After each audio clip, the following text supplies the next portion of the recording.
வாளால் இல்லை, மூளையால் உலகை கைப்பற்றியவன். நப்போலியன் போனபார்ட் ஒரு சாதாரண சிப்பாய். ஆனால் அவன் சிந்தனை அரசர்களை கூட பயமுறுத்தியது. அவன் யுத்தத்தில் எப்போதும் வேகத்தை பயன்படுத்தினான். எதிரிகள் தயாராகும் முன்பே தாக்குதல். 2 படைகளை தனித்தனியாக உடைத்தான். டிவைட் அண்ட் காங்கர் அவன் ரகசிய ஆயுதம். அவன் படை சிறியது, ஆனால் அவன் திட்டம் மிகப்பெரியது. போர்க்களத்தில் அவன் வரைபடத்தை பார்த்து மலை, நதி, காலநிலை எல்லாமே அவன் பக்கம். பேட்டில் ஆஃப் ஆஸ்டர்லிட்ஸ் 3 பேரரசுகளை ஒரே நாளில் முடக்கியான். அவன் பலவீனமாக நடித்து எதிரிகளை வலையில் இழுத்தான். பின்னர் மின்னல் வேக தாக்குதல். அந்த நாள் ஐரோப்பா புரிந்து கொண்டது.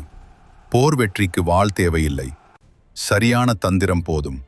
நெப்போலியன் ஒரு அரசன் மட்டுமல்ல, ஒரு யுத்த மூளை.